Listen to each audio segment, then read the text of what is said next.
You going to spotlight me, Kate? Great. Good morning and welcome to our business roundtable.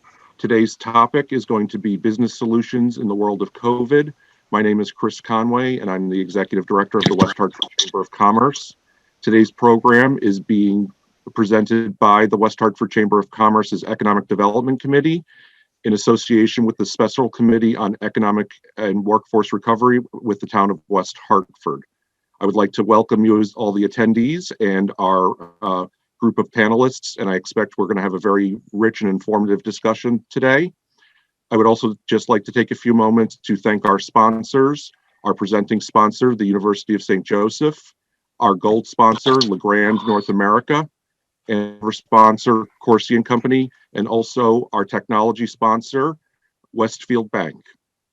I would like to now turn it over to Kristen Gorski, the town of West Hartford's Economic Development Coordinator. Take it away, Kristen. Thank you so much, Chris. I appreciate it. As Chris mentioned, Kristen Gorski, Town of West Hartford's Economic Development Coordinator. Thank you to everybody for taking some time out of your very, very busy schedules in order to be here and participate today. I also am incredibly excited, and really honored to welcome all of our panelists today. We are so lucky to have such a wide variety and diverse, cross-section of businesses in West Hartford. And I'm really excited to hear from experts in those industries, in those fields, in everything that's going on with their businesses and their industries right now. So thank you so much for being here. I also would like to recognize the members of our Town Council Special Committee on Economic and Workforce Recovery that are here today. In particular, I'd like to recognize Mayor Sherry Cantor, Deputy Mayor Leon Davidoff, Minority Leader Lee Gold, Beth Kerrigan, Ben Wanograd, and Chris Williams, who I believe Chris was unable to attend today. But thank you to that Special Recovery Committee on all of their great work. With that being said, I would also like to turn it over for a very brief introduction from Mayor Sherry Cantor. Hi, Kristen. Thank you to the Chamber, the Economic Development Committee, and all of you participating in this. It's really important for us as elected leaders to hear what you are going through, what you think works, what you think doesn't work, what you think your next hurdle and challenges are going to be as you continue to reinvent yourselves to respond during this really challenging time. And I want to thank my colleagues who are also listening in, because the most important thing right now that we can do is listen and help problem solve and be vehicles for you to try to get answers with your challenges, and then maybe, advocate either at the state or federal level, whatever we can do. So I'm anxious to hear from all of you. Thank you again for being such incredible contributors to our community, and we're so grateful to have you. And I just want to, again, thank everybody for putting this together. Thank you so much, Mayor. And with that, I will turn it over to our moderator, Chuck Corsi from Corsi & Company, to get into our program today. Thanks, Kristen, and thank you all for joining us today. Again, my name is Chuck Corsi. I chair the Chamber's Economic Development Committee, and I'll be your tour guide for today's discussion. We're looking forward to hearing from some of our major industries and employers on ways the West Hartford Chamber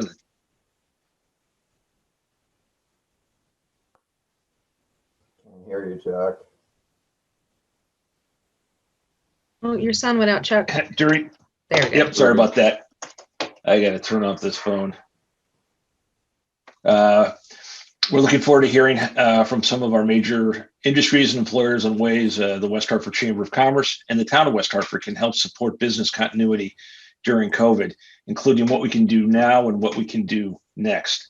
We're grateful to be joined by our panelists representing a diverse group. I'd like to introduce them. Representing manufacturing, we have from LeGrand North America, Wire Mold Vice President, General Manager, Scott Bausch.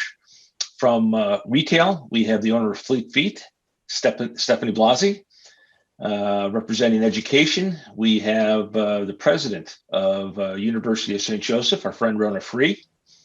From the nonprofit community, we have Future Inc.'s president and CEO, Pamela Don Arma.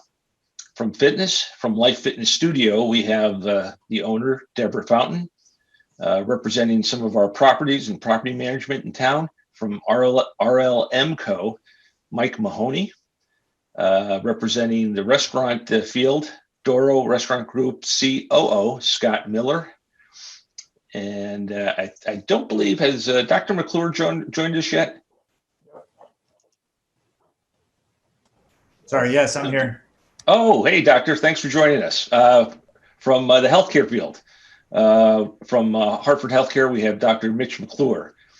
And finally, from the home improvement construction field, we have Eric Brown and Yuri Kotowitz from West Hartford Lock. As our presenting sponsor today, we're honored, as Kristen said, to have Rona Free, president of University of St. Joseph, on today's panel. We thank her for USJ's support today for today's program, and have asked her to say a few words. Well, good morning, everyone. It's nice to see faces that I usually see at events or around town, but haven't seen in months. So it's nice to be here. I am very grateful for this opportunity, partly because one of the things that we've been concerned about at the University of St. Joseph is that we have always been very interconnected with the West Hartford community, and we've really been having to discourage students from going into town to patronize restaurants, to do shopping. We've not been able to encourage the community to come back onto campus. And we really want to be West Hartford's university. And so I think this will give us an idea to talk, an opportunity to talk about some ways where maybe we can make special arrangements so that we can get the students back out into the community safely, and we can have the community back on campus. So I'm very grateful for the opportunity. I just want to give you a brief introduction to the university. Most of you probably know us pretty well, but just in case you're not aware, we are now about 2,400 students, slightly more graduate students and doctoral students than undergraduate students. We usually have about 350 students living on campus, undergraduates, and the majority of our students are still in the traditional fields that St. Joe's is known for: nursing, education, social work. We now have the Physician Assistant Studies program and the pharmacy school, which is in the Excel Center down in Hartford, but those students and faculty are up on this campus quite often as well. Just overall, in terms of the independent higher education sector in Connecticut, that sector has an annual economic impact of $33.2 billion in the state. For the University of St. Joseph, our annual economic impact is about $600 million, and much of that hits the town of West Hartford through payroll to people who live in the town. Those people buy homes in the town, they do their shopping. We use a lot of local vendors, including, for example, over $30 million in the last 2 years in construction projects. So we've seen over the last couple of years new connections with vendors in the community, and we're really grateful for that. But we want to make sure that we reinstate those as COVID disappears sometime next year. But even before it disappears, see if we can figure out ways that we can work more closely with the community again, because I think we do have a huge impact on the community, and the community is a tremendous resource for us. I'm grateful for the questions that Kate sent out ahead of time, because I think they will give us all a good chance to talk about what we have in common and the shared interests that we all have. So thank you very much for the opportunity to be here. Thank you, Rona, and thanks for all that you and the University of St. Joseph does for our community. What I'd like to do next, before we get into the questions, is just give each of the remaining panelists a couple of minutes to briefly introduce themselves and their business. And why don't we start with Scott at Wiremold? Yeah, good morning. Can you hear me okay? Absolutely. So my name's Scott Bausch. I'm the Vice President and General Manager of the Wire Mold business. We employ 300 factory folks and 300 front office folks in the West Hartford location. We're governed by the Legrand corporate organization, but we're a legacy business that's been in the area for over 100 years, and we make products that are pretty essential for the market. They're products that provide power to commercial offices and residential homes. So we've been working all along and trying to do our best to stay safe. And I'm happy to be here this morning with you all and help answer some questions. Thanks, Scott. Stephanie from Fleet Feet, would you like to introduce yourself? Sure. Hi, everyone. My name is Stephanie Blosey. I'm the owner of Fleet Feet in West Hartford Center. We are a run specialty store. Trying to hang in there as best as possible. We survived our shutdown of 69 days earlier this spring and are grateful for every day that we can stay open now. And my hope is that going into this holiday season, it's a really important time for us to be open so that we can sell through our winter inventory and hopefully have lots of customers with happy gifts under the tree. And kind of walking on eggshells. My staff has been incredible during this whole pandemic, coming into work and not complaining about safety and safety precautions and wearing a mask all day. And I'm excited to hear how everybody else is doing. Great, thanks, Stephanie. Pamela, would you like, from Futures, would you like to introduce yourself? Hi, I'm Pam Donnaroma, and let's see. I'm the president of Futures. We were part of the University of Connecticut 25 years ago, and we were privatized as an innovative program. We have our corporate offices in West Hartford. We also have a school, Futures School, which is a state-approved community-based special education school. And we were the first social enterprise to be incorporated in Connecticut, celebrating our 11th year. We opened up a location in the middle of the pandemic on Farmington Avenue. So that's good cause gifts. And that's been a bit of a challenge because opening up at that time was not the best time, and it was with a partnership with Nutmeg. So we are renting space through Nutmeg, which is a great location. But our challenge is letting people know that we're there, and because of the lack of traffic, the sales have been pretty challenging. We did launch our online store. So we now have an online store, and we are partnering with Arc of Connecticut, which is also located in West Hartford, their corporate offices. And we'll be doing fundraisers with other nonprofits to hopefully boost our sales. Great, thank you so much, Pam. Next, let's hear from Mike at RLM Co. How are you, Mike? Everybody. My name's Mike Mahoney. I run a commercial brokerage company. We do office and retail leasing and management. I think this is a challenging time for everybody, for our tenants, for the people that live in the local community, and it's I think we're all myself and the owners that I represent are all very nervous about what lies ahead of us with the spike in COVID infections, how we sort of navigate our way through that, and keep everybody in business really is the main thing. And we're concerned, Sherry, as you can imagine, about additional shutdowns. It seems like regardless of what Ned Lamont says, ultimately, if things keep going the way they are, that we may be headed to further pullback, which would be difficult for both our retailers and my owners and everyone in the community. So wear your mask and try and be safe, and hopefully we can get through this winter and come out the other side with a vaccine that is safe and effective and can get us back to some semblance of what life used to be. Thanks, Mike. Scott from Doro Restaurant Group. Would you like to introduce yourself? Hey, good morning. Sorry my video's not on. I am currently driving, so I'm going to leave that off if that's okay with everyone. Absolutely.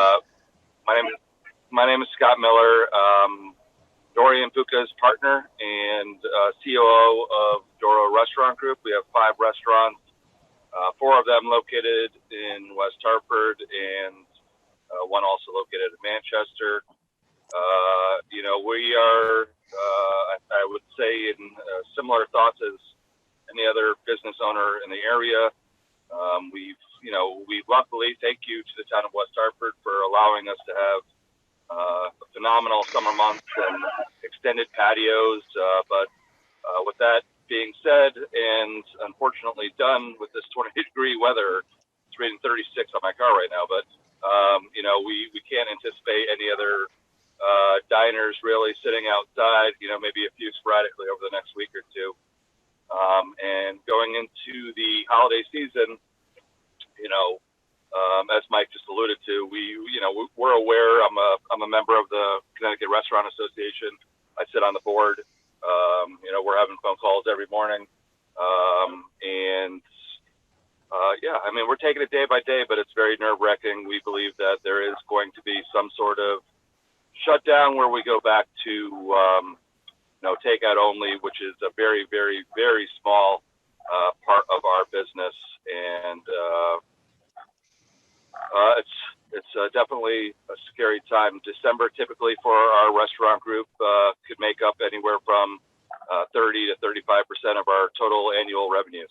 So we're leaving that on the table, and we have over 300 current employees, and we're worried that we're going to go back to where we were in March and go down to 8 employees. So thanks for having Scott. us. Thanks for joining us. Drive carefully. Dr. McClure from Hartford Healthcare, would you like to introduce yourself? Sure. Hi, everybody. I'm Mitchell McClure. I'm from Hartford Healthcare. I have a few different responsibilities. I'm the director of hospital medicine at Hartford Hospital, and during COVID times, I've become the chief executive officer in charge of COVID testing for Hartford Healthcare. So, and we have a couple of things, and I just want to add in, I'm a proud West Hartford resident myself. We're very invested in the West Hartford community in a number of different ways, and with primary care, with urgent care offices there in town, with a number of different relationships with St. Joseph's, with the students training here in our facilities, and in addition to the acute care, the hospital facilities, the primary care.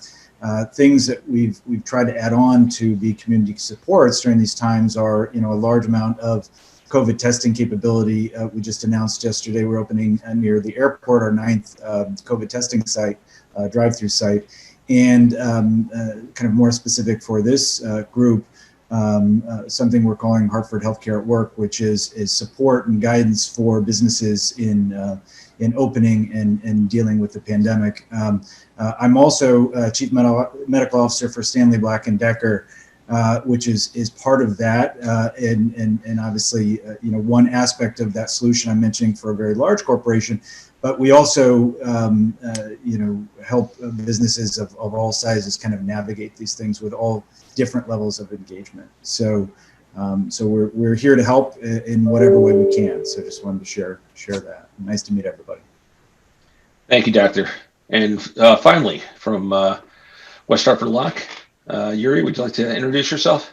Thanks, Chuck. Thanks for having us. I'm Yuri Kodowitz. I'm responsible for corporate strategy and business development here at West Hartford Lock. We actually moved during the pandemic from Prospect Ave on the Hartford side to West Hartford. Now we're on South Street in West Hartford.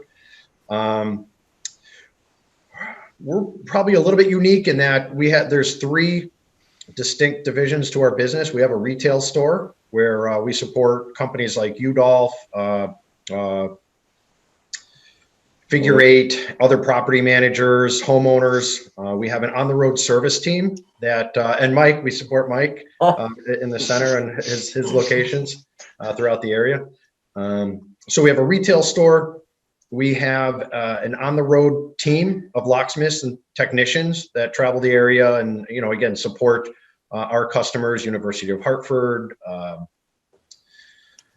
et cetera. I'm not going to go through all the customers, but just to give you an idea, the retail store, the on-the-road service team, and then we have a contract division that does bid work, bidding out large construction projects like Teachers Corner, the Delamar, et cetera, large construction projects. So we've got folks that are working from home, we've got folks working on the road, and we're also welcoming customers and local residents and business owners into our building. So there's many different facets that we have to concern ourselves with regarding COVID and protections and the like with what's going on now.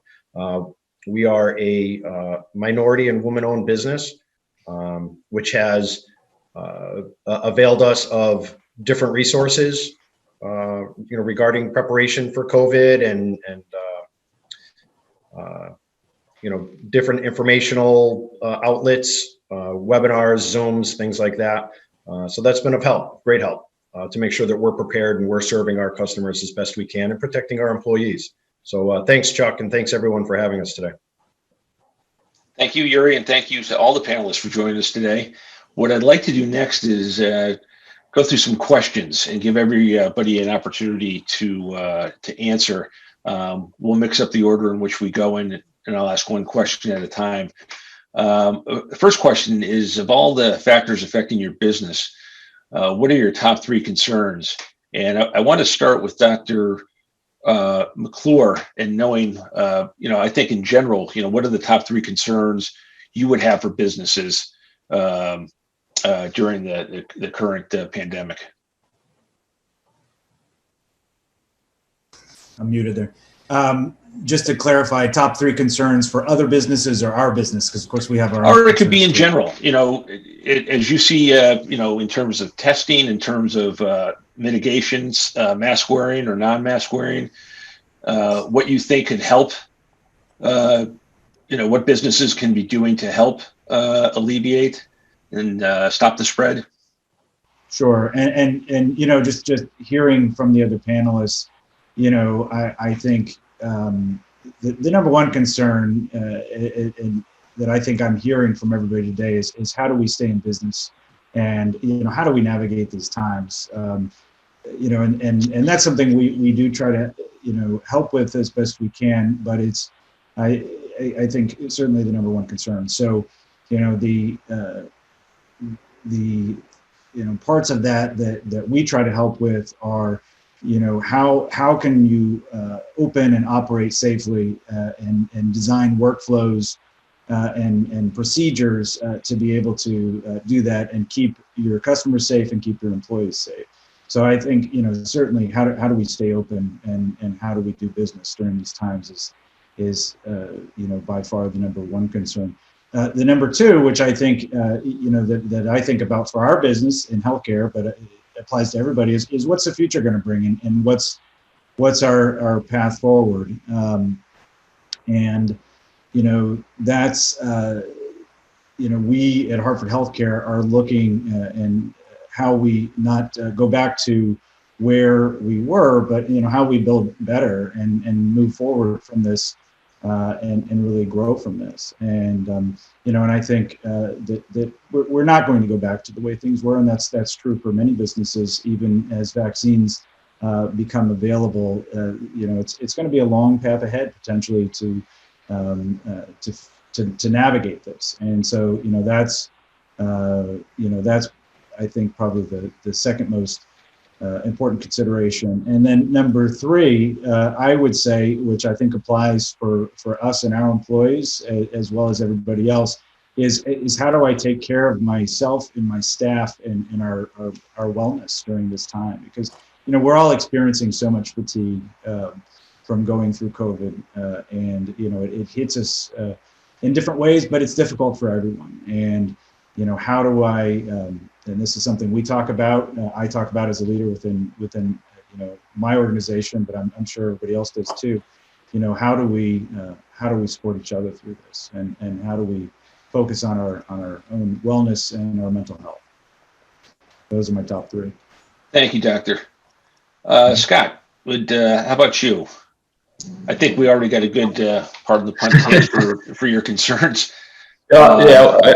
1, 2, 3 would be safety, safety, safety. I mean, we have to, at any given day, we're getting 300 plus people into our facility, trying to make sure they get there safely, they work safely, and they go home safely. It's taken a big effort to do that. It's a big part of our day as a business now that didn't exist pre-COVID. It's a cost to our business that we have to maneuver around.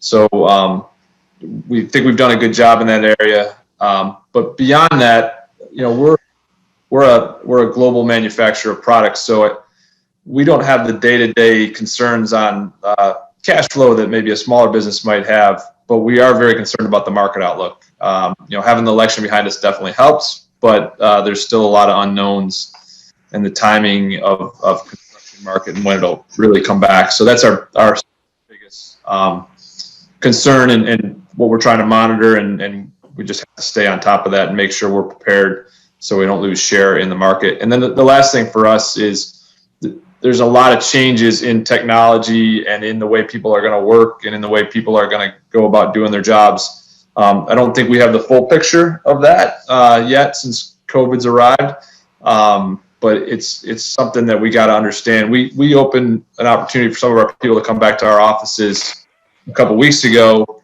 and then we put that on hold. But what I did figure out when we were talking to our organization about whether they wanted to come back to the office or not is most people actually prefer to work at home now. So that's a new dynamic. We're going to have to, when we're ready, we're going to have to maneuver around and figure out how that looks for collaboration and other concerns of running a business. So it's going to be a big deal. So lots of topics to consider in this new world. Thanks, Scott. Let's go to our other Scott, Scott Miller. Again, we heard loud and clear what your concerns are. Is there anything you want to add to that? You know what?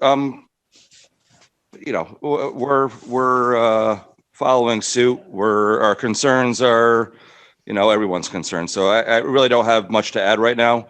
I'm more interested to hear what everybody else has to say. I think, the restaurant industry in general has gotten a lot of negative press, and that's our concern and how to beat that negative press. We're last Sunday in the Hartford Current, I don't know if any or all of you saw, the headlines were, COVID cases on the rise, #1 gatherings at restaurants, not at bars, not at colleges, not at, it's the #1 reason. And as someone that works every day in restaurants, I could attest that there are some bad actors out there, and that's what we're hoping gets eliminated. But I know the Max Group and Billy Grant and the other restaurateurs in West Hartford are working diligently day in and day out to provide a safe environment for guests. So it's, just trying to eliminate some of that negative press that's out there is probably our largest concern. Thanks, Scott. Mike Mahoney, how about you? 3 top concerns. Well, safety for everybody is a big deal. I think for our customers that come into the properties that we manage and operate, for our tenants, we're focused on trying to provide a clean, safe environment. We constantly clean in the office buildings, literally from the time, from 8 o'clock in the morning till 5 at night. We have somebody that cleans starting on the lower level and moves all the way up to the top floor and then starts over and does it again. And I think we realize that this is, I think everybody started to realize that it's not so much the contact stuff, but it's more, the minute you touch something, it's again dirty. But I think it does give the tenants in the building a sense of that we're attending to things and things are safer. our tenants, both office and retail, are a huge concern to us. We want your businesses, we want everybody's businesses to survive and thrive. And thrive is a difficult thing in the time that we're living in. Surviving is, it's not what any of us want to do, is just get by. But boy, it seems to me that we've got to make it through this winter. And that's going to take a concerted effort on everyone's part. And then lastly is really, my business is focused in West Hartford Center. We've been my office, my father and my grandfather before me for the last 75 years.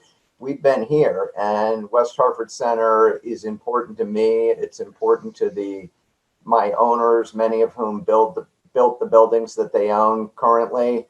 And we want West Hartford to continue to look and feel like it does.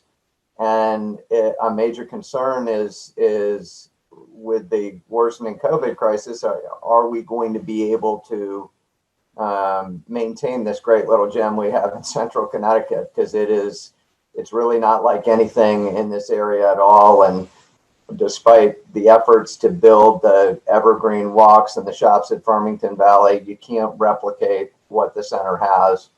It's very important to our business, and our tenants are the lifeblood of that. So those are the big things that are on my mind. Thanks, Mike. Thanks very much. Deb, would you like to share your concerns? Hello.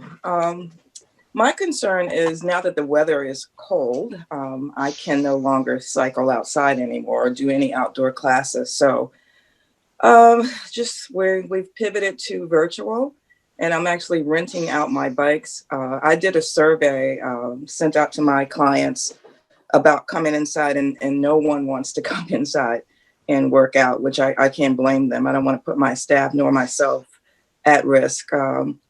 So the concern is, I hope I survive with just virtual classes. So that's my biggest concern right now at the moment. Thanks, Deb. Appreciate it. Mm-hmm. You're welcome. Pam, how about you?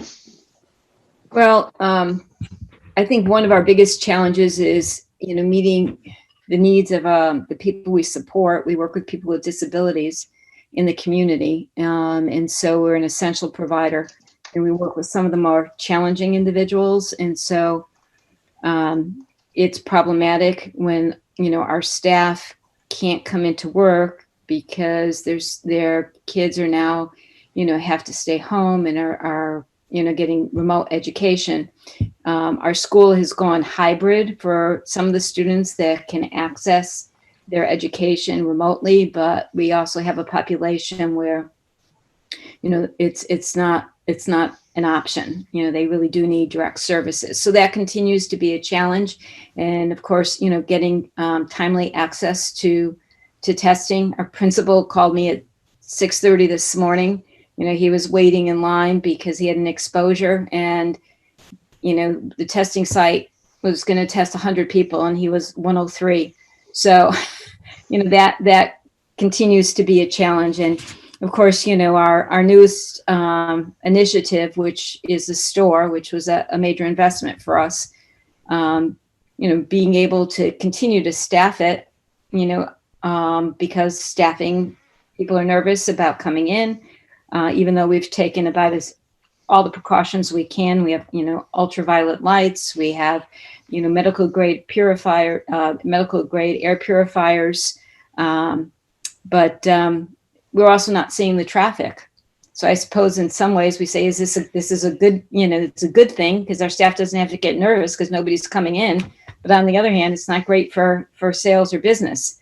So, trying to be able to, stay in business with the store that we just opened is our biggest challenge. And also, meeting the needs of the people we serve in the community, and our staffing, to balance out when somebody can work from home and when they can't, given the nature of the work that we do.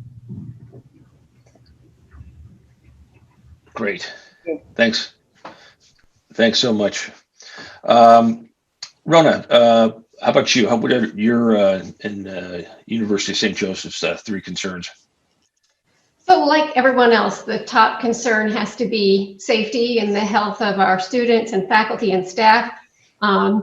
Any glitch in safety for us that results in a positive case, we have to post on our website. So for us, it's really important that we manage carefully. But I think we have done that.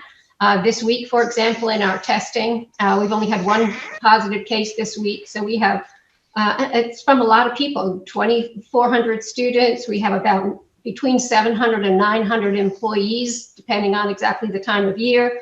We have about 200 students in the Jenga Center and the School for Young Children. So obviously, health and safety is a key concern, but I think we've pretty much figured out how to do everything possible. Sort of like, Pam said, you've got the things in place. Now we have to hope that in the external environment, there's an equal measure of safety. But that obviously is a main concern still. A second, and I mentioned this before, is that we feel a loss in not being able to encourage our students to go into town and patronize local businesses, and in not being able to encourage the community to come onto campus for, the summer Shakespeare performances at the Autorino Center. We had such great fun with people from the community who came to basketball games the last couple of years. And we've lost that. So we're concerned about making sure we get that back again as soon as possible. We really we need to be a part of the community. Being in West Hartford is a big selling point for us. When we are recruiting students, we make it clear we are in West Hartford, which is one of the best towns you can be in Connecticut as a college student. So that's really important for us. And that is a concern, making sure we figure out as quickly as possible, how can we make arrangements so that our students can safely patronize local businesses again, go to restaurants. And I'm thinking of things like, I'm about 6 months short of being able to do this now, but the early hours that you can go to the supermarket to shop in, if you're over 65, it would be great if we could figure out ways we could do things special for college students so that we can get them safely back into local businesses again. So that's important. And then the third thing is that, as I mentioned earlier, we still graduate a lot of students in nursing and teaching, and they have been able to continue what we refer to as their pre-professional experience, because those types of organizations have continued to operate. So our nursing students still get their clinical rotations. Our education students still do their student teaching. But we've moved into new areas in recent years. So we have computer and data science programs, business programs, new digital media and communication programs. Those students all have to have a pre-professional experience before they graduate. It's really important to the type of education that we provide. And those have been harder to offer to students successfully during COVID, and that's probably going to continue in the spring. So any ideas that any of you have for how we can, especially with those types of majors, computer science, digital media, business, how can we get them into your organizations as interns? And very often they're unpaid interns, they're well-prepared students. But that's a challenge and a concern for us because it's an important part of the education that St. Joe's offers. And it's been difficult in some sectors during COVID. Thanks, Rona.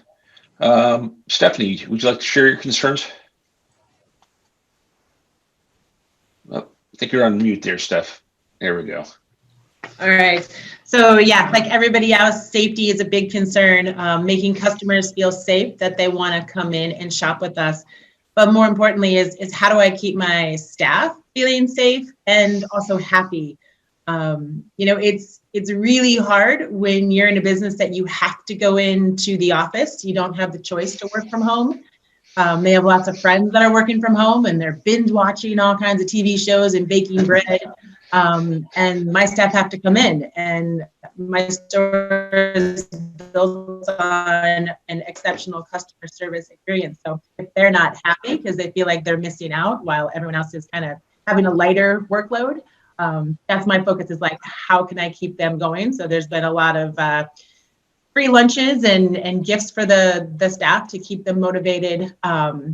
Being happy, especially during the shutdown and early on through June, July, when the part-timers could make more money on unemployment than they could working in the store. It was definitely a detriment for them to come back to work. And I really rely on my staff. It takes about 2 months, 60 days for them to be fully trained and able to work in the store. So it's not like I could just hire somebody off the street and they'd be ready to go. So keeping staff happy is good. A big concern right now is, what if there is an infection in the store? One of the staff members tests positive. I keep an eye on the restaurants, and I see a lot of restaurants are just closing down completely for 2 weeks. Right now, I really can't afford to do that. So, what are best practices in terms of, do I just quarantine those that had interactions? Everyone's wearing a mask. Sometimes people are in different areas of the store. So that's a big concern. And then really it's just making ends meet. We order all of our product almost a year ahead of time. So right now I'm working on orders for next winter. And there's very little room to sort of cancel items. So we have product for what would have been considered a regular year. And knowing that there are some dips in business, that leaves me with a lot of extra product.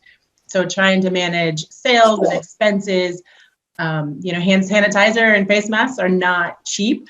We've had, especially this summer, customers that would borrow rolls of toilet paper because of the shortage. So providing toilet paper for the town, and just running what I like to call lean and mean. My sister, my father, and I are all doing a little bit more in the store so that we can pay the staff more that we have and not have so many extra expenses that we don't meet what our expenses are showing. So very similar concerns as to everybody else. Thanks so much, Stephanie. How about Yuri? Would you like to share your concerns before we go into the next question? Yeah, probably the two primary examples would be, for instance, Mike Mahoney from RLM is one of our customers. If his tenant, if we have another shutdown or things remain in a very restrictive environment, his tenants have trouble paying rent, and then he's got to look at expenses and how he spends his money. We provide services and products to him, door hardware, keys, things like that. And if it's not in the budget for RLM, then we're not getting phone calls. We don't have his facility people visiting our store, and that would go for all our other type of business. We are trying to pivot to those folks that are working from home and looking to then now upgrade their home hardware, door hardware, improve security, etc. So that's an avenue for us. And on the construction side, if the town shuts down again, or the permitting process continues to be slow or non-existent, that of course hurts the construction market and slows our business down there. So we want to continue to see folks taking the best precautions, following the guidance, wearing their masks, social distancing.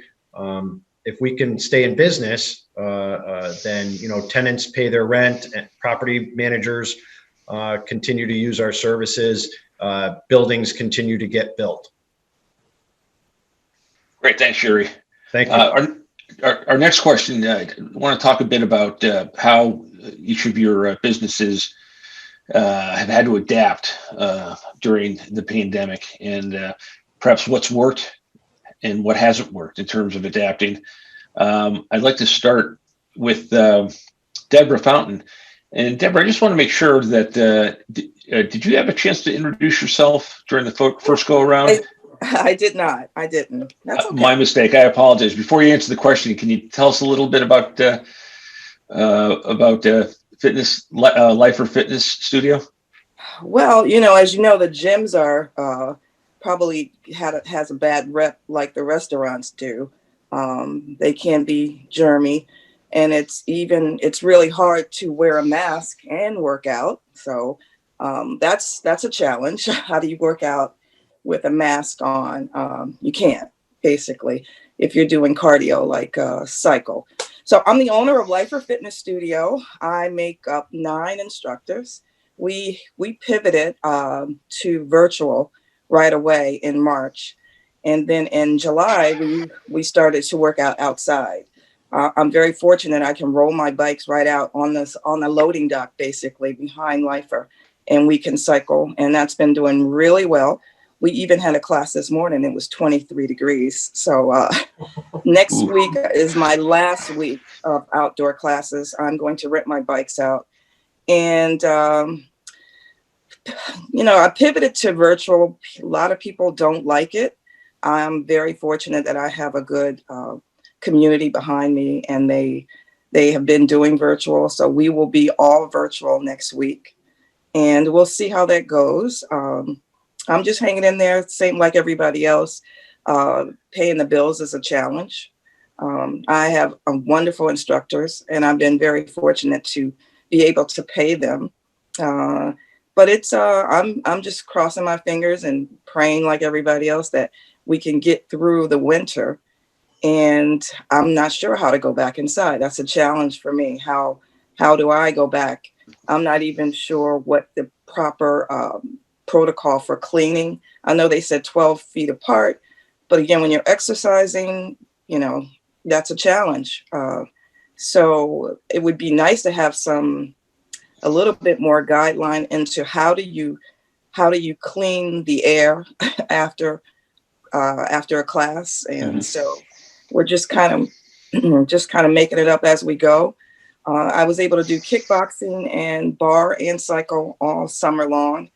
And now that it's cold, again, we're going all virtual, and we'll see. But I do have a great community behind me.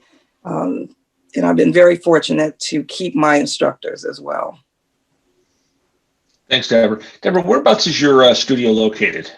It is off of New Park Avenue. If you know where Chick-fil-A is, you can find me. I'm right across, right in front of Home Depot, the Home Depot and BJ's. I'm the building in front of Home Depot. Oh, okay. The cool building. Yes. Yes. Very Where all the cool kids hang out. Okay, yeah. Great. Thank you. And my apologies again. Not a problem. Okay. Mike, how about you? How have you guys had to adapt? What's worked, what hasn't? Well,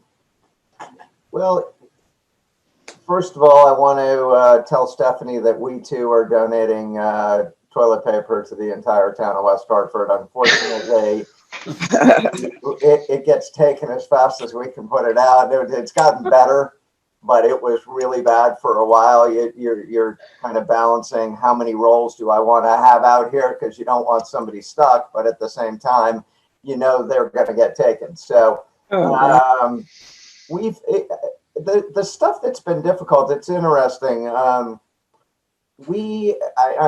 continue to be shocked by how few people, by the number of people who don't pay any attention to the instructions on the office buildings. You have to wear a mask to come into the building. You have to wear a mask in the common areas, and the utter dismay when they're told that that's really true. We do require a mask in the building, and we have people that are just not willing to do it. The number of calls that I get from tenants saying, there's 6 people in the hallway outside my office and none of them have masks on. And that sort of thing is challenging. We're trying to do what we can to help to make people be safer and to help people feel safe. I mean, that's the big thing is we want, I just feel like everything that we do should be designed to lessen our potential exposures, and apparently not everyone feels that way. So that has been a bit of a challenge for us. We are adapting to just different ways. I've got, I would say the building that my office is in West Hartford Center at 10 North Main Street. I'm going to say that we have probably half of the tenants back here, based on the parking lot. The park, it's been great for the people that work in the restaurants, because they all have always liked to park here because it's free. So we've had more parking available for them, but it's just every day is a new something new that you have to think about and attend to, and we're doing the best we can, and we're trying to make everybody keep everybody safe. So thanks, Mike. Yep, much appreciated. Scott from Doro, how about you? What's worked, what hasn't worked in terms of trying to adapt? I think we may have lost our connection with Scott Miller. Oh, okay. Why don't we go, since we're on the Scott train here, why don't we go to Scott Bausch? Yeah. So, on the what's worked side, I think,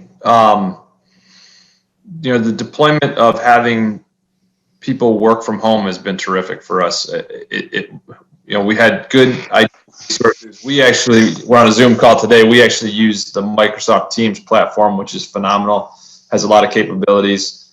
So, we've been able to keep our people working from home safely, and those that can work from home that aren't in manufacturing. And it's been pretty seamless, other than the collaboration that you miss from being face to face. It's been a pretty good program.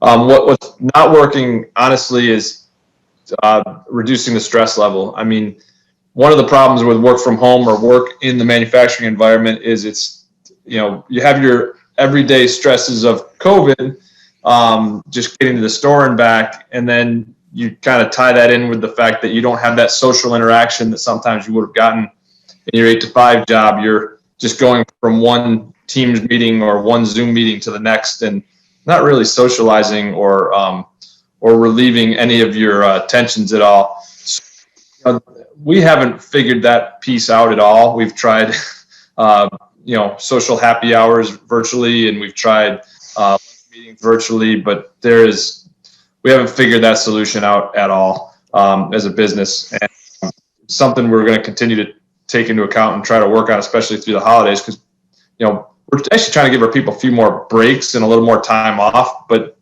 that doesn't even seem to be solving the problem either. So definitely one we got to work on. So, we've learned a lot. There's some good things, there's some bad things, but we're still open. So that's the best thing. Mm-hmm. Great. Thanks, Scott. Yuri, how about you? As far as adapting for us, it's been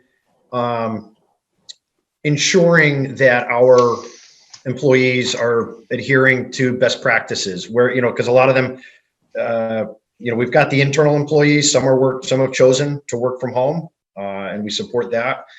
Our folks out in the field, we're just making sure that they're sanitizing their hands, washing their hands, wearing their mask. We do have the signage at the retail store to make sure that folks are wearing protection when they enter the building. We've gone to great lengths to make sure that our employees that are more so on the service side and in the store are maintaining as much distance as possible. So should someone come down, either with an infection with COVID or something else that's not COVID, rather than running a scare through the whole team, we've got everyone maintaining as much distance as possible. So really, it would be that one employee. We can isolate them. So the adaptation has been more on the personal protection side for us. I'm doing more, on a business development side or customer service side. Everything's done remotely. Obviously, it's harder to foster or grow relationships on a Zoom call or on a phone call, but that's just where we are right now. So from a business development or sales or customer service perspective, we've changed things there as well. Thanks, Yuri. Dr. McClure, I was hoping I could maybe ask you a different question. A few minutes ago, Deb Fountain talked about what to do to keep the air safe in her studio. Any suggestions on that? Safe to breathe. Is there anything you can shed on that? Yeah, it is it's more of an engineering question, but it's one we get a lot. And so I'm not an engineer, but I have become a little bit knowledgeable on the topic. So, in general, so some general principles, and I will tell you there is some more concrete guidance that's out there, and that's something that we, I just want to put this out there that we can offer free of charge to lead people to resources, if needed. Just reach out to the Hartford Healthcare at Work. We can supply that link separately. But general principles around ventilation to make it safer. Number one, bringing in outdoor air and exchanging air, more frequently. Both of those things to increase safety. Number two is filtration. So increasing the level of filtration helps to make the air safer as well. And sometimes, air handlers can't deal with the amount of filtration, and so that has to be accounted for again by somebody different than me. But you have to take that into account. And then number three is UV light. So UV light does inactivate the virus, and that's something that some companies have put in place to as a measure to decrease risk. Thank you, Doctor. Thank you very much. And actually, if you could be so kind, and if you could share with us that contact information, I know you've been in touch with Kristen or myself or the folks at the chamber, or even if you wanted to put it in the chat here as a follow-up to this discussion, that's something we'd love to get out to our members. And that's a great resource. Thank you to Hartford Healthcare for providing that. Hey, Chuck. Yeah. I'll put it in the chat. Can I interrupt for a second? Absolutely. This notion of the guidance from the state on additional air circulation and all of that stuff, it is obviously that stuff is all helpful and important. We're able to do stuff from a management perspective to use better filters that provide more filtration. But if you looked at the guidance when it originally came out to reopen buildings, they wanted more air circulated and to change the amount of air coming in and out. You can change the amount of, alter the amount of outside air that comes in, but it's not as simple as if you have a 5-ton air conditioning unit that operates and cools a space. You can't go out on your roof and put a 7.5-ton unit on there and have that work. You have to change all of the ductwork. And so it's great to say we need more filtration or more air and all of that, but it's just not, as a practical matter, as a property manager, I can tell you it's not nearly as easy as it sounds. There's a lot more to it than upsizing a unit. Obviously, we have a lot of windows in our buildings that open, and that helps people feel more comfortable with the ability to open a window and leave the heat on if need be. But that's the sort of stuff you can do. But this notion of just increase the airflow is a lot harder in practice than it sounds when a guideline is put out. Understood. Thanks, Mike, for that. Yep. Okay, moving along.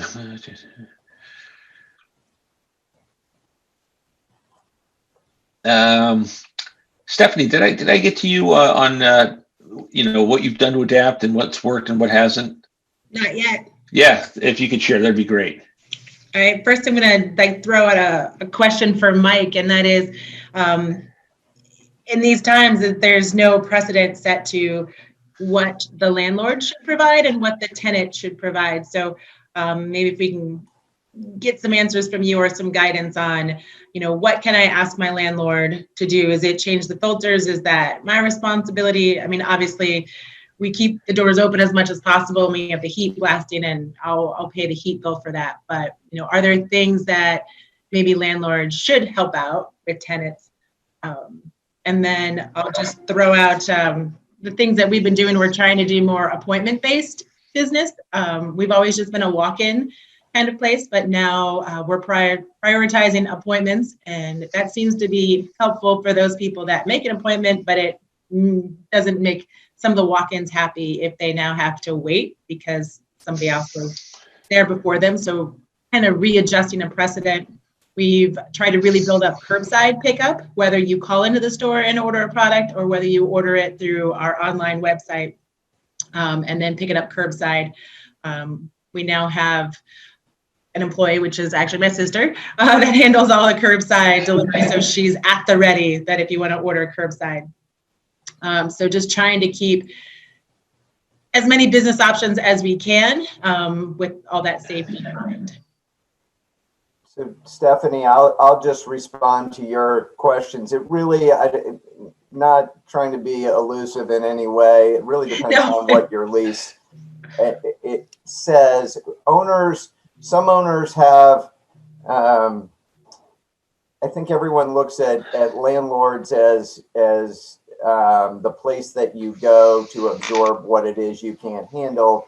And there are owners that are certainly able to do that, who are in better shape financially, have their mortgages paid down.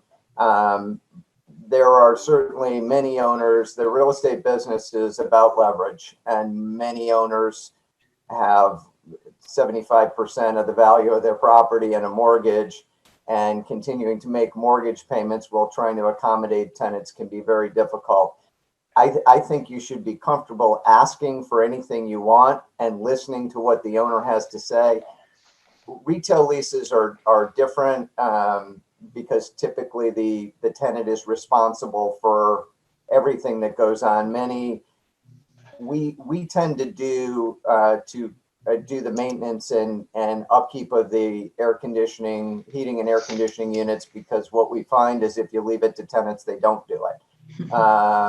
And so with most of my retail stores, we do end up looking at that stuff. I mean, I've got my cooling contractor getting and of course I'm going to forget the name of the new filters, but they're much thicker.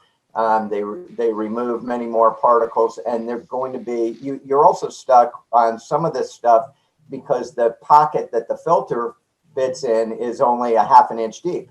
Well, we might want to put a 3-inch filter in there, but there's no way to do it. But I would be comfortable from your perspective asking for whatever help and appealing to your landlord that you're trying to keep open and they want you to continue to pay rent, and how can they help you in that goal? Because if you can't, unlike what appears to be going on in the stock market generally, where earnings don't matter, for small businesses, they do. I mean, we can't just write off the next year and say I don't have to make any money and it'll all be fine in November of 2021. I mean, we can't do that. So, I would appeal to your owner in terms of how they can help you and how you can manage through what is an unprecedented situation together. So I appreciate that. Thank you. Thanks, guys. And you know what? I should have mentioned it earlier. I think this interaction is great, and I encourage it if other folks have something on topic that they think would be valuable to others. And with that, I see Pam has some info that she'd like to share. Well, I think, because we're working with the state on a regular basis, DDS, we went ahead right in the beginning, and we can share with you, Stephanie, we put medical grade air purifiers in every building, as well as, we just got our UV lighting. We had UV wands for our store, and we just got foggers for all our vehicles, and none of it was all that expensive. The medical grade air purifiers for the largest ones run about $500, and now they have a medical grade with a UV filter. So, we just did it. So, it's not that big a deal. And the UV lighting is not expensive at all. So I'd be happy to connect you with somebody in my office that purchased all of that for us. And I think it makes the staff feel a lot safer. It makes me feel a little bit better. I mean, it's not a perfect solution, but, we've been doing whatever we can. And because we're transporting individuals, we also got the car foggers, which I guess everybody's real excited about. They work pretty quickly. So they sterilize your car so that if you have anybody else in your car that you're concerned about, you just let off a fogger. Great. Thanks, Pam. I appreciate your jumping in there. And actually, now might be a good time. I haven't asked the mayor to jump in, and I'm sure that she has some thoughts and some words of wisdom. Sherry, would you like to share? I know this is really helpful for us to hear. I don't think there's most of what you have said have been things that we've really been thinking about. It actually shows to me that there really is such a need to provide businesses, especially if additional restrictions are to be placed on any businesses, that there be some resources to bridge to bridge and carry businesses through these challenging times. We don't know if the general public, the vaccine will be probably summer to fall for everybody. But at least when the weather gets warmer, there's a little bit of renewed space for people to go outside. A couple of things that are really important. Everybody should be on the emergency alert systems with the state and the town, because new information does come out and you could be, in the forefront of receiving that information. There has been, so please do that. There's also the COVID alert CT system. That actually South Korea has used a system like this, and their economy is fully up and going because they have, you are able to shut down if you know that you've been in contact with a person. This will only work if people register on it. Their whole nation registered, and so their economy is humming. We are very late in doing something like this, and unfortunately, people are resistant to it because we're a very independent country and we don't like to share information and blah, blah. But this is what's important for a pandemic to control. So if you can go on that COVID alert CT to register so that you will be receive a notification if somebody, you've been exposed to somebody. So those are important tools. We're going to talk to the state. I know they're contemplating some what to do, whether to add restrictions. I think you might have just seen the CDC came out this afternoon or just a few minutes ago with a guideline not to travel on Thanksgiving. So things are happening fast as numbers pick up. We know this month and a half is probably going to be or 2 months is probably going to be the hardest time that throughout this pandemic. So we're going to work to figure out if we, and try to provide people resources, bridges, and at least fight the fight to make sure that people are aware that how businesses are affected by all these safety protocols. Anyway, so try to do those things. We will try to, through the chamber and through the town economic and through Kristen, to get you any updated information. I will also say the last day, I think, of the applications that were coming out of DECD for the $5,000 grants were, I think the deadline is 5 o'clock today, but it was, I think, demand dependent. So if you haven't done that, the application process, from what I understand, is simpler than before. Hopefully that's the case. We all have said that access and support needs to be easy because businesses are working so hard, especially all of you, the owners of these businesses, to make sure that their employees are safe and their businesses survive. So thank you. Thank you, Mayor. And I also invite anybody, any attendees that are watching this forum, if they have any questions, please put them in the chat and we'll definitely ask our panelists. Can I say something to Sherry, Chuck? Sure, absolutely. Yeah, so I just wanted to say thank you for what the town did. And Kristen, everybody at the town around the outdoor dining corrals, I was wildly impressed. And I can't remember whether it was April or when exactly we had that initial call with and there was a lot of restaurants on there, and there were a lot of questions asked, and I was wildly impressed with how well the town had thought that out. And they had answers teed up to virtually every question. That, I think, really saved the restaurants through the summer. It was very vibrant in the center. I also want everybody to remember that the restaurants are very, very important, but so are our retailers. And I feel like there's so many restaurants they get a lot of attention, and they should. They bring a lot of people into West Hartford Center, but we've got a big stable of retailers who are doing the best they can. Stephanie, all these other people who are working hard to try and keep their business alive. And we've got to not lose sight of that. You got to shop with your local stores and see what you can do, because in much the same way that people will order takeout to try and make sure their restaurant that they like is still there in April, we got to do that with the stores. You got to buy stuff locally, because they're not going to make it if you don't. And so thanks to the town for everything you're doing. Let's support everybody locally, because we got 5 months of weather that's not great in Connecticut, which I hope to sometime leave. But we've got to get through this winter, and it's the restaurants, but it's also those retailers. Let's not forget about them. Thank you. Thank you, Mike. That's very well said. Very well said.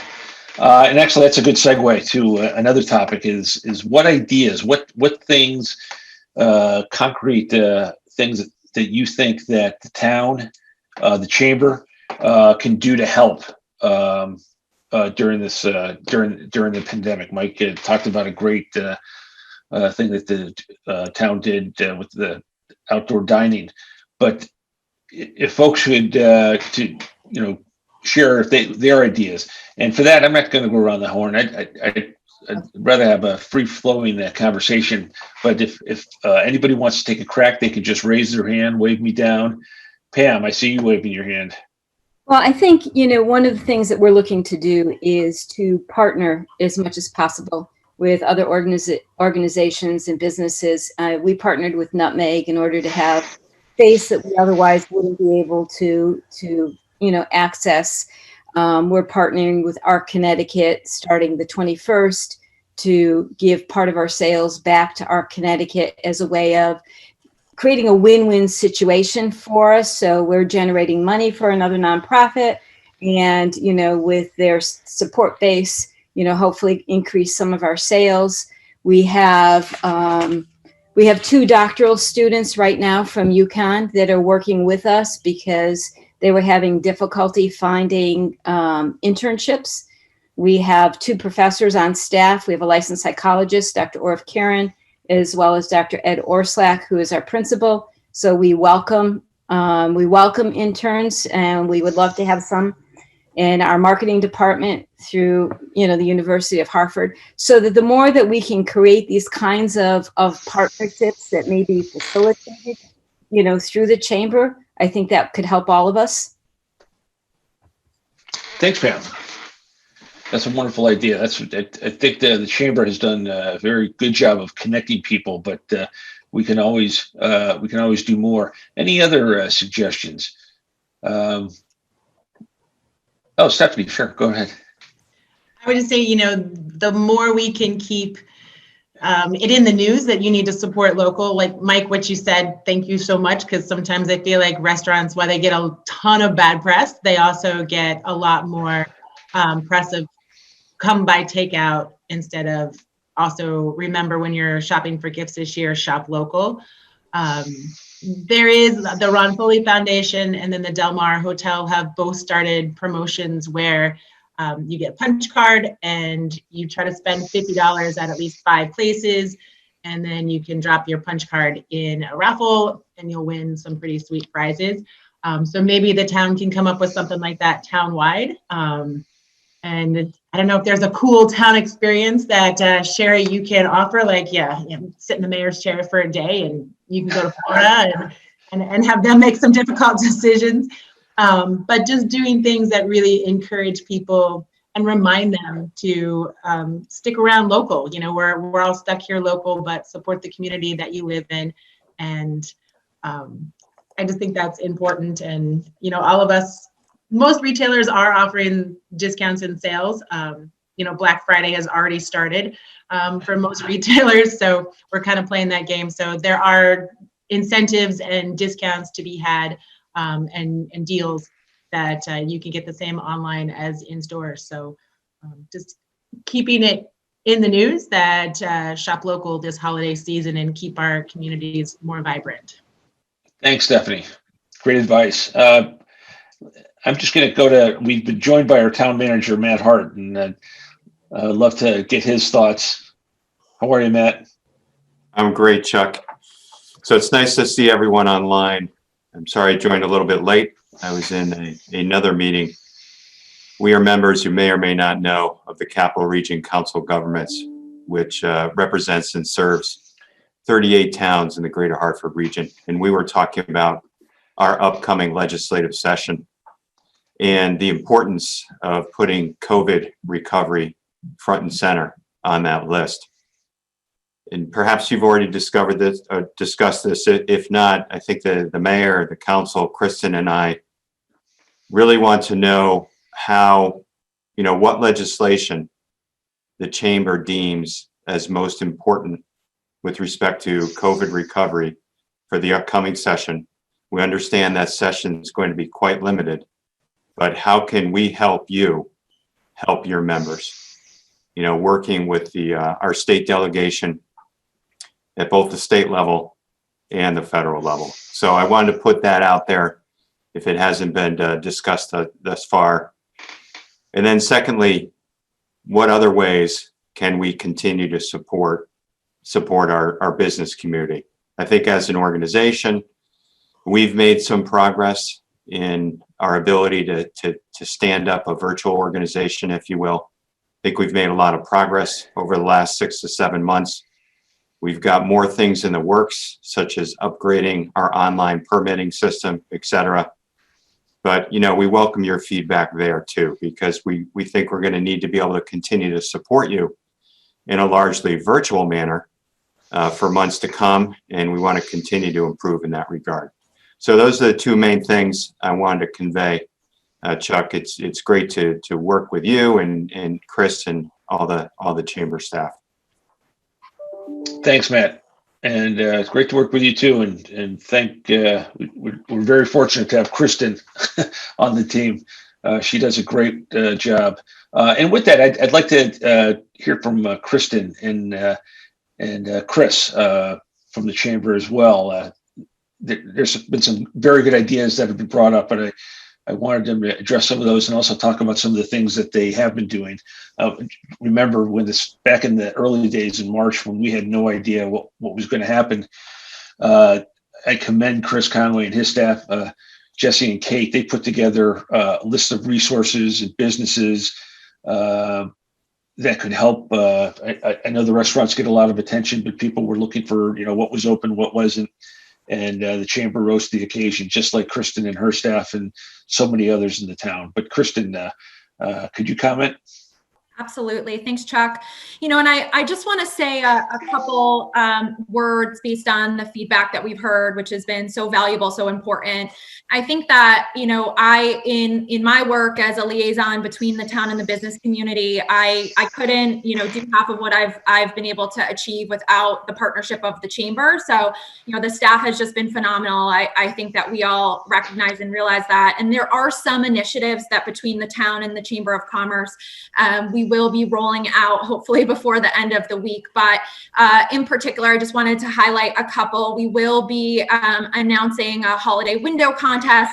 Any business that would like to participate can decorate their windows as they'd like to for the holidays. And that's going to be really a way to really engage with the public and the community and drive traffic to all the different business districts that are located around town. In addition to that, we also will be putting together some virtual programming for the holidays to be streamed in support of our local businesses, particularly within the arts. And then also we're going to be rolling out a social media contest as well that's really meant to drive people to shop and support local. So this particular campaign, it will give a certain amount of points to people as they are tagging and posting pictures of their favorite businesses and their great experiences at businesses on social media, and making sure that everybody continues to get the word out, what businesses are doing and how they can patronize them. So look for those particular items to come.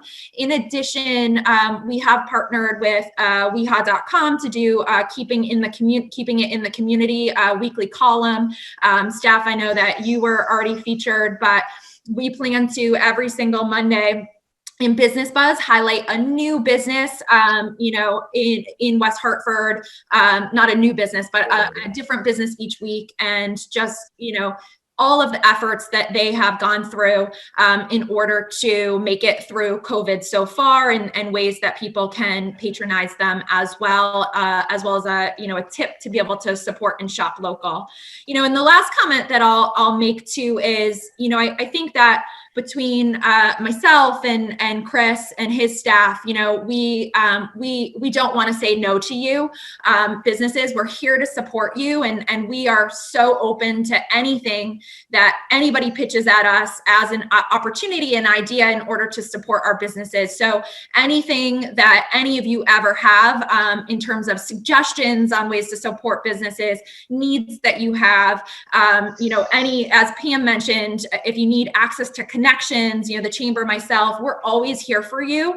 And you are all boots on the ground, experts in your industries. You're working with the public every single day, so you see what works, what doesn't. So anything that you need support on, please come to us. We're happy, and we are here to support and help. Thanks, Kristen. Chris, do you have anything you want to add to that? Sorry, I got booted off for a couple of seconds, just so I'm not redundant. Kristen, just what did you just quickly go over so I don't repeat it? All of the stuff we're announcing before the end of the week. Okay, very good. And you talked about the articles that we do for WeHa. That I came in at the end of that. Great.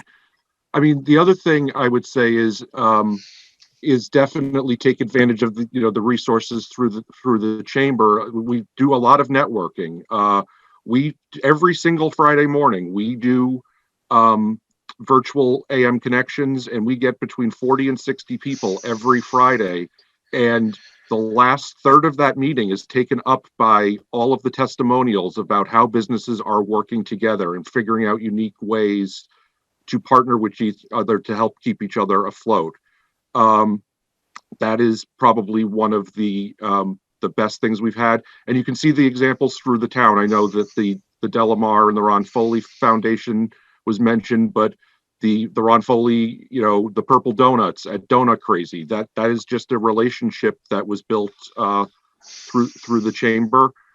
Something else I would like to add, the chamber itself also has a relatively new committee. It's been around for about 6 months. It's called the Minority Business Committee. And that is just another way that our businesses who are either minority owned or minority represented can connect with each other. And again, we're seeing wonderful successes there with businesses working together. And just to echo what Kristen said, we try to come up with ideas, but you really are the boots on the ground. So if there's something that you think we could be doing, we do have limited resources, but we do get very creative, and we are willing to try to make things work and keep people connected. And I'll just close by saying, if you don't already, follow the chamber and the economic development on social media, because we do push out a lot of information there. I will also say, if you get an email from me, Kristen, the mayor, the town manager, please open it, because we are trying to get information out as quickly as possible. You know, the $5,000 loans, the grants from last week, you know, Mayor Cantor, you know, let us know when that link was going to be posted. And within a half an hour, Kristen and I think, had it out to about 5,000 people. So please, please, please read your emails. You know, we're trying to get this stuff out to you folks as quickly and efficiently as possible. Great, thanks, Chris. Before Yuri. Thanks, Chuck.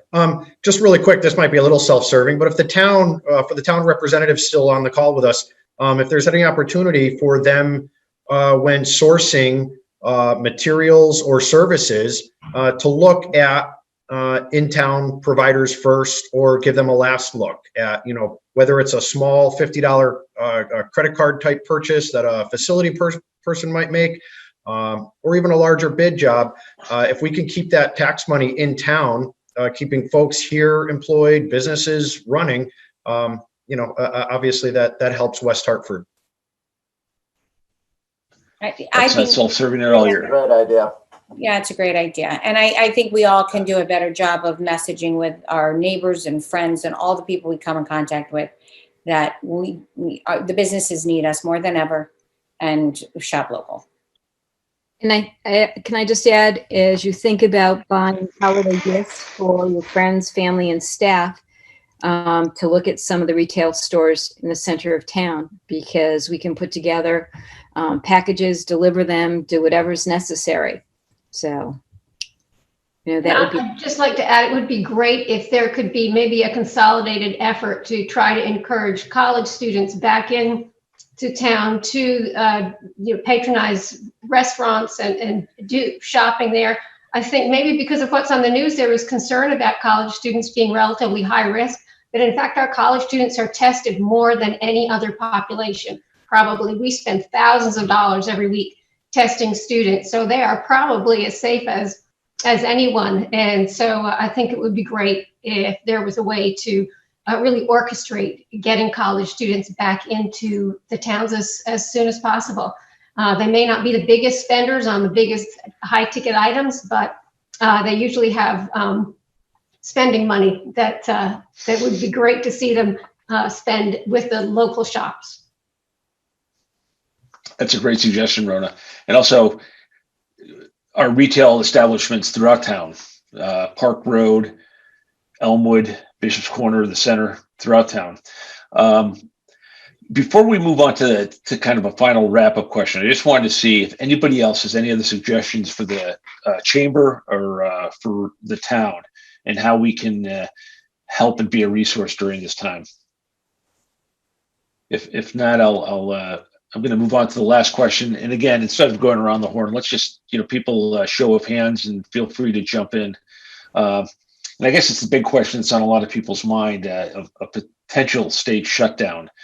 And that is, are you prepared? What have you done to prepare if that's to happen? And again, what can the chamber and the town do to help if that were to happen? What would you be looking to us, the chamber and the town, to do if there is a potential shutdown, which obviously we hope doesn't happen, but it's on all of our minds. Anybody want to jump in on that one? Feel free to just raise your hand. Good. Oh, Mike, go ahead. You know, I think it's hard to prepare for a shutdown, despite the fact that we all know it may be coming. It is what I can tell you in my meetings with my owners. What we talk about is the wanting to get people through and have them not get this sense of hopelessness and have an overwhelming burden that they just give up, and not give up as in they're quitters, but give up because they can't see a way out. And I don't know that there's any way to prepare for that except to be aware of the fact that this is impacting everybody. One of the things that we've had to do in my office is just remind ourselves every day that people deal with the stress of their business struggling, and COVID and the isolation and all of that in different ways. Everybody has a different arsenal of tools that help them get through that. Some are better at doing it than others. So what we try and remember is that we don't know what's going on at home with you. If you call and you're angry with me about something, I'm trying to let that stuff slide off my shoulders and continue to move along and try and problem solve. But this is something that as the disease continues to spread and shutdowns seem to loom, it is really something that is mentally very challenging for people.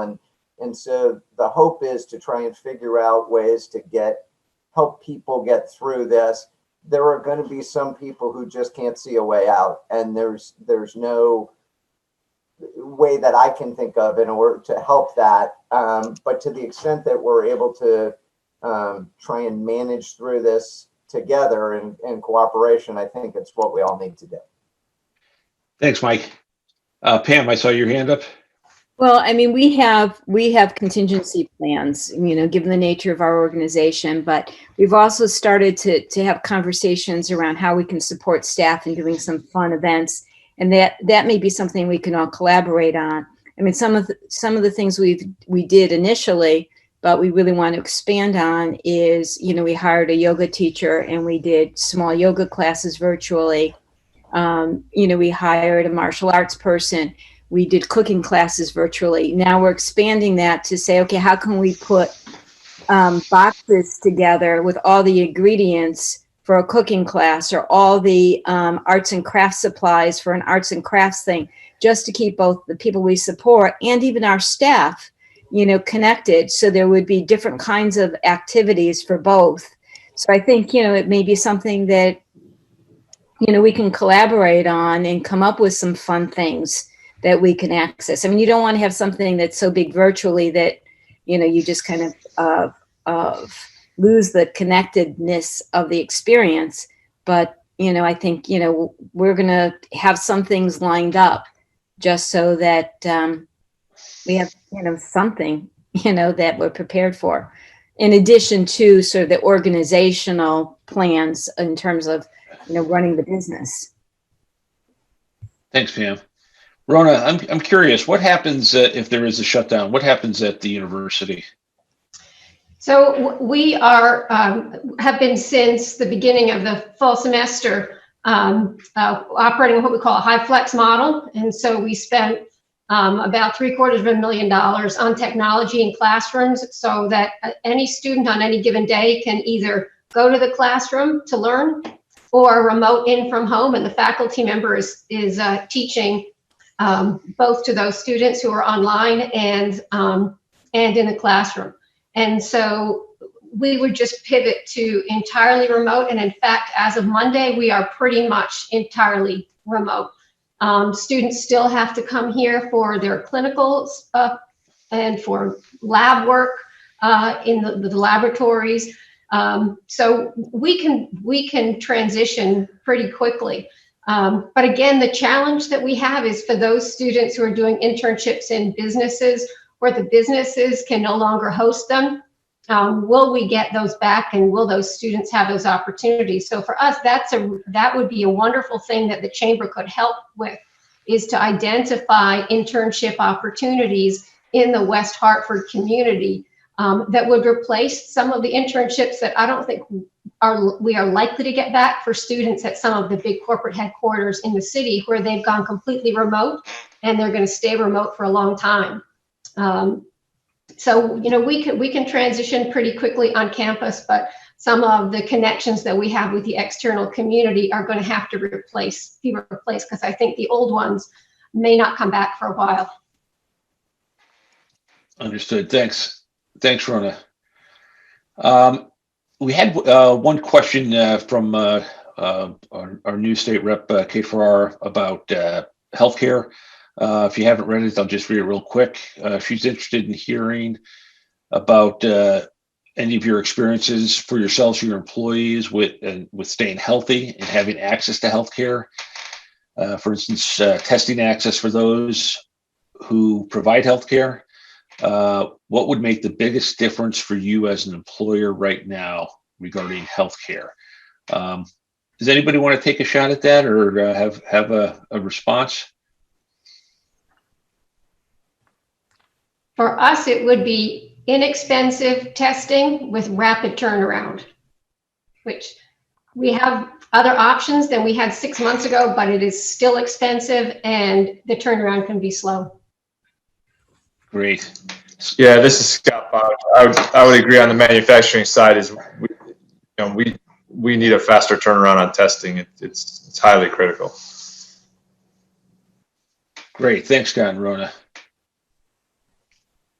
Is the doctor still on from Hartford Healthcare, Mitchell? Yes, he is. Dr. McClure. McClure. Do you have a question? Yeah. Mitchell, what is there are some rapid testing sites, but is it true that those just give a lot of false negatives and that's not the way to go? So when we say rapid test, most often that means the antigen test, although there's some different types of rapid tests. So when you talk about an antigen test, there is a decrease in sensitivity, and so meaning that it's not as reliable and the risk of false negative is higher. They work better for patients who have symptoms, so they're not really good screening tests for people without symptoms. But the gold standard is the PCR test, and hearing everybody's comments on turnaround time, we have the same issues, obviously the same concerns. We at Hartford Healthcare rely on a lot of partnerships with other labs to do our work. We've seen improvement in turnaround time from the early days of the pandemic to up to 7 days to get results. Now we get the vast majority of test results back in 3 days. It's still continuing to get better, and we thankfully have been able to shift to some more local in-state labs to support us with really 1 to day and a half turnaround. So, we've seen improvements. Obviously, I think everybody's aware of a lack of kind of natural coordination on a lot of issues, which have hindered this and other things too. I saw watching the news this morning, and they were talking about the fact that you can't test your way into Thanksgiving. That it's just a point in time, and really the long turnaround times makes that very difficult, because you have, if you're going to see family, you have to figure out a way. You got to put a pin in the map and figure out a time to take a test. But you need to do it well before in order to get your results back. And again, that result is from Saturday, and you're going to see them on Tuesday or whatever. So that's a real problem, and I don't know that it's anything anybody can do anything about. But it's a challenge throughout all industries and throughout individuals and whatnot. So. Thanks, Mike. Thanks, Mike. If I can take this soapbox for just a second. I think I actually heard the same story, but it's exactly right that you can't test to determine whether it would be safe to get together for the holidays, because it's quite possible you're carrying the virus and you would still test negative because it takes a little time for it to grow and develop and test positive. So it's impossible to do that entirely safely, and it's a good example of where an ounce of prevention is worth a pound of cure. I was going to make this comment separately as well, but I think it's especially poignant for the holidays that the principles of social distancing, mask wearing, and hand hygiene are just so key to keep us from going into another lockdown, and to also keep us safe at the holidays. So I encourage everybody with your employees. I appreciate Mayor Cantor is on the call, and whatever perspective she would have about sharing that message widely. That's really our strategy to keep this from revving up even more and getting worse. And just to comment, Mike, a little bit more on testing, we are challenged right now with again access to testing. So in the early parts of the pandemic, there was a challenge to get enough reagents, enough swabs to be able to test people. Now it's those are in good supply. It's really just a matter of getting people tested fast enough, because there's a huge amount of demand. We do have open access for anybody who wants to test, and we at Hartford Healthcare are doing all we can to really keep up with that. We're doing a lot of different things, but it's not a perfect solution, and again, anything we can do to prevent the spread of the virus, that's what we want to do right now. Great, thanks, Doctor. Does anybody have any other thoughts they'd like to share? Any other suggestions? Any other concerns? Suggestions on what the town, additional suggestions on what the town or the chamber can do to help? And if not, if you don't have them now, if they come to you later on, you can always email Kristen, Chris Conway, or myself. Before I hand it back over to Chris Conway, just invite Matt. Do you have any thoughts as we look to wrap up this discussion? Thank you, Chuck. Again, Matt Hart, Town Manager. It's wonderful to hear from you all.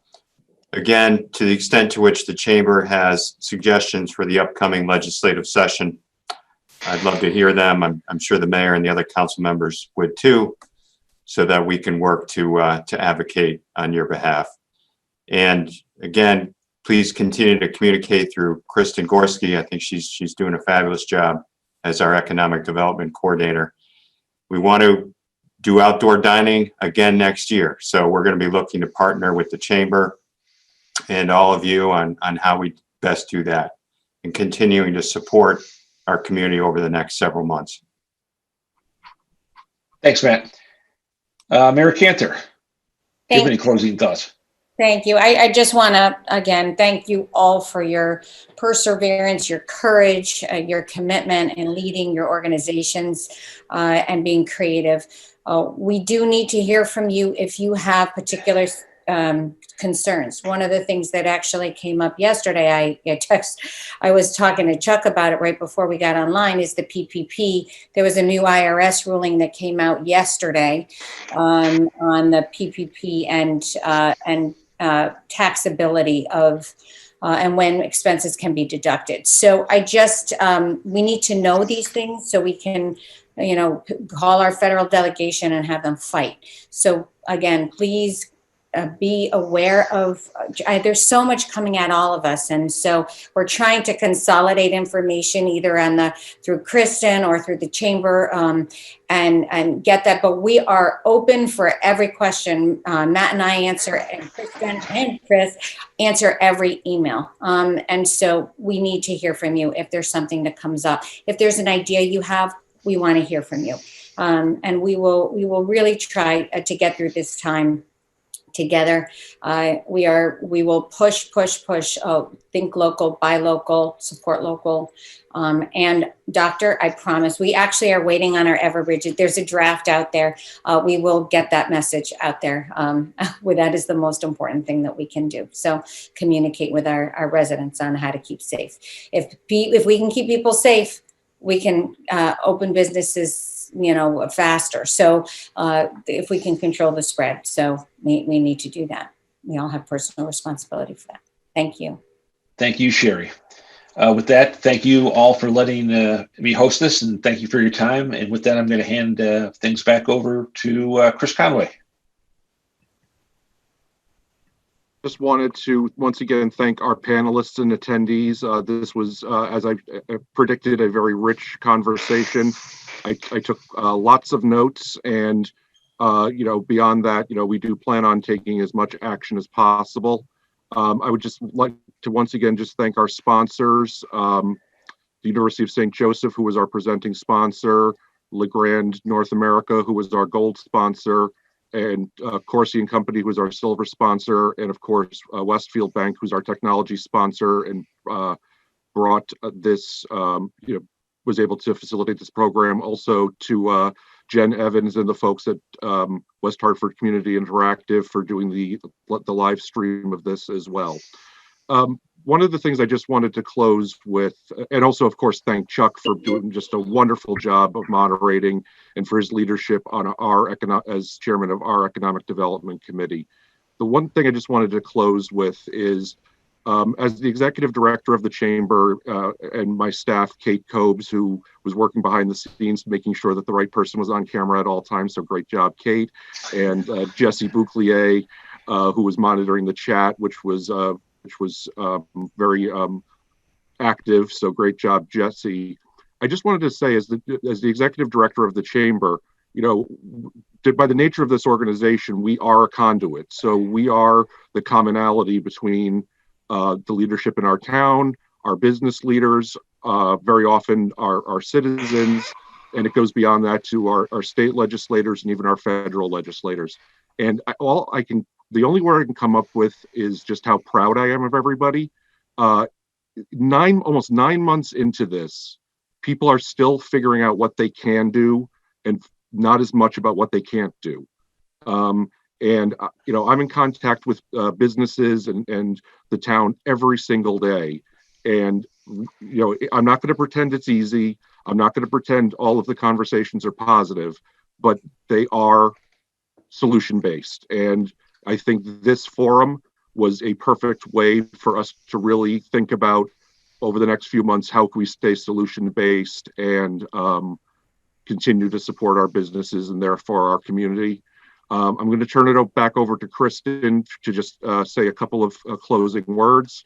And, you know, I can't thank her enough. You know, we are in contact multiple times every single day, trying to figure out what we can do. And she certainly maintains that same positive attitude, as I said, almost 9 months into this. So Kristen, why don't you close it out?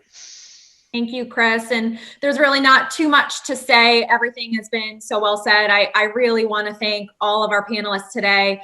You know, as expected, hearing your insights is invaluable to our continued efforts and our continued work. And again, we understand it has not at all been an easy road.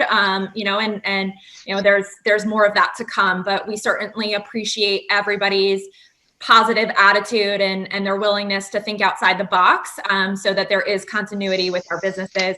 Our businesses are the backbone of our economy. They're the lifeblood of our town. And so it would be detrimental to lose any of you. So, you know, anything that we can continue to do between all of the town, meaning, you know, myself, the town manager, our town council, who are so incredibly engaged in our community, the chamber, anybody, we are here to help, you know, happy to support you.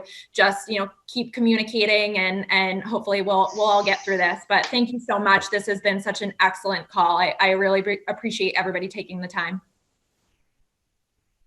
Chuck, thank you, Kristen. Thank you, Kristen. Great. Take care, everyone.